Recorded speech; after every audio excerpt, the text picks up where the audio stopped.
পারিয়া volume 2 the rise of Kaal ভৈরবের official announcement motion poster release পেয়েছে। আজকে তা আলোচনা করব।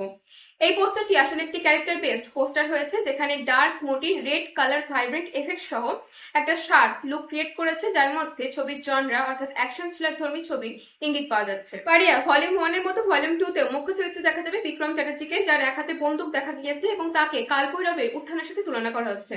কাল ভৈরব আসলে হিন্দু দেবতা শিবের একটি হিংস্র এবং ভয়ঙ্কর রূপ ভৈরবকে ইঙ্গিত করছে, যা মৃত্যু ও বিনাশের সাথে সম্পর্কিত।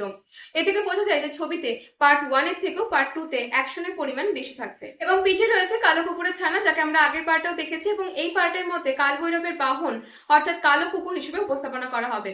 এছাড়াও এই ক্যারেক্টারটির অন্য হাতে রয়েছে বর্ষা, যা হয়তো সার্ভাইভ করার জন্য কিংবা দূরে সূর্যের অবয়ব অনুযায়ী এটি হয়তো অগ্নি দেবতাকে ইঙ্গিত করছে, যিনি বিভিন্ন স্থানে বর্ষা হাতে পূজিত হয়, এবং আমরা জানি যে মা দুর্গাকে তিনি বর্ষা প্রদান করেছিলেন।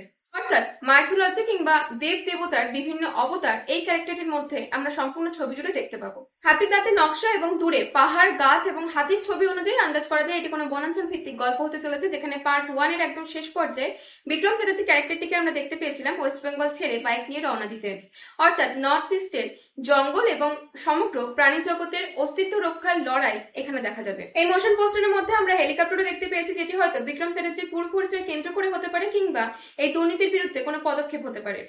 এই ছবিটি পরিচালনা করছেন তথাগত মুখার্জি, এবং এই ছবির শুটিং শুরু হবে পুজোর শেষে। ছবিতে অঙ্গনা রায়কেও আমরা দেখতে পারি, তবে ভিলেন ক্যারেক্টারটি আরো বেশি আকর্ষণীয় হতে চলেছে।